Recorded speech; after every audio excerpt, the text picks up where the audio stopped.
তোফাজ্জল দীর্ঘদিন পর্যন্ত এলাকায় চলাফেরা করেছে। এমন কোন ইতিহাস আমরা দেখতে পাই না যে তোফাজ্জল কোনো মানুষের একটি সম্পদ নষ্ট করেছে, কোনো মানুষের একটি সম্পদ অবৈধভাবে তিনি ধরেছেন। তার সর্বোচ্চ চাহিদা ছিল 50 টাকা, 20 টাকা, একজনের কাছে চাইতো, কিছু খাইতো। প্রিয় ভাইয়ের আমার, আজকের যারা এই জানাজায় উপস্থিত হয়েছেন সকলের কাছে সজোরে অনুরোধ জানাচ্ছি যে এলাকায়ও যদি এরকম কোনো আমরা ঘটনা দেখতে পাই যে একটি চোর বা একটি কোনো সন্দেহের বশবর্তে, সন্দেহের উপর নির্ভর করে এইরকম দুর্ঘটনা আর যেন দ্বিতীয়বার পুনরাবৃত্তি না হয়, আমরা সবাই সচেষ্ট থাকব। প্রিয় উপস্থিতি, আমরা কি এই তোফাজ্জল হত্যার বিচার চাই? কে কে চাই? তো আমরা যদি তোফাজ্জল হত্যার বিচার চাই, আমরা যদি বিচার চেয়েই থাকি, তাহলে আমি আপনাদেরকে জোর অনুরোধ জানাবো যে এই জানাজা শেষে আমরা চরদানি বাজারে স্থানে, হোন্ডা স্থানে আমরা একটি মানববন্ধনের আয়োজন করেছি।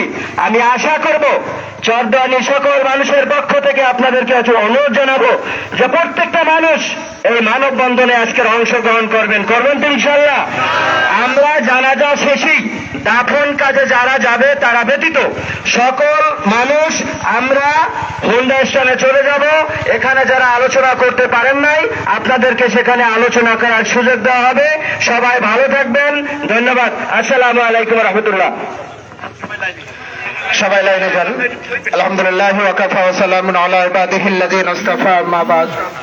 আউযু বিল্লাহি মিনাশ শাইতানির রাজীম। বিসমিল্লাহির রহমানির রহিম। কুল্লু নাফসিন যায়িকাতুল মাউত। মাতারাম, আজকের এই বিশাল জানাজায় যারা একত্রিত হয়েছে, আল্লাহর কাছে দোয়া করি আল্লাহ তাআলা এই জানাজাকে কবুল করেন, বলেন আমিন। কিন্তু ভাগ্যের নির্মম পরিহাস যে আমাদের তোফাজ্জল তার উপর এরকম নির্যাতন হবে, নির্যাতিত হবে। তোফাজ্জল কখনো কখনো মাছের বাজারে যাইতো, বলে একটা মাছ পাইলে নিজের ছোট্ট ভাইয়ের ছেলেদের কাছে নিয়ে যাইতো, বলে এই মাছটা তোমরা খাও। ভাগ্যের নির্মম পরিহাস, বাবা মারা গেল, মাও মারা গেল। কিন্তু আমার কাছে বড় আশ্চর্য লাগতেছে যে তার মা তার বাবার জানাজা আমি পড়াইছিলাম, কিন্তু তোফাজ্জলের জানাজা আমাকে পড়াতে হবে সে কথা বুঝি না। জেনেছিলাম তোফাজ্জল আমার জানাজায় শরীক হবে, কিন্তু যেখানে মানুষ গড়ার কারিগর, আমার বড় ভাইও ঢাকা ইউনিভার্সিটিতে পড়েছিল, অনেক গিয়েছি ঢাকা ইউনিভার্সিটিতে, কিন্তু নিজের কাছে এখন খুব গেছিলাম এইটাই বড় দুর্বিষহ লাগতেছে যে একটা ছেলেকে কিভাবে নির্যাতন করলে পায়ের হস্ত খসে পড়তে পারে, কিভাবে রক্তাক্ত হতে পারে।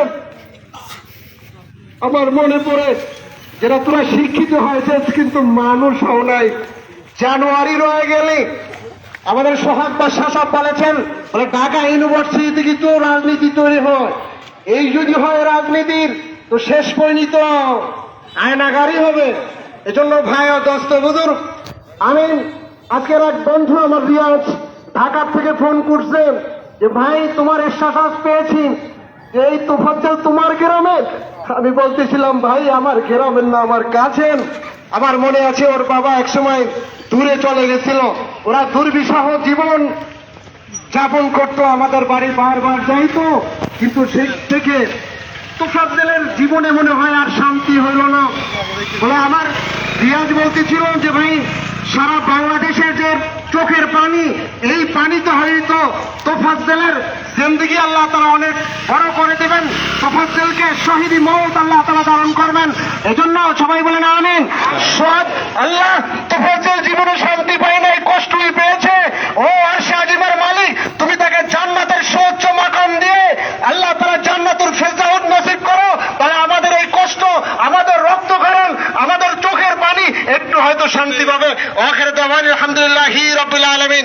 এখন জানাজা হবে, জানাজার পরেই আমাদের র্যালি হবে।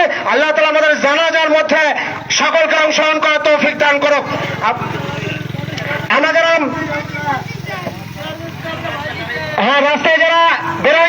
জানাজা হবে, জানাজা হবে।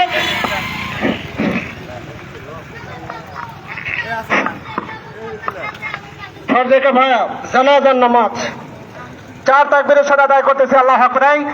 লাইভ ভাই জানাজার পরে হবে ইনশাআল্লাহ।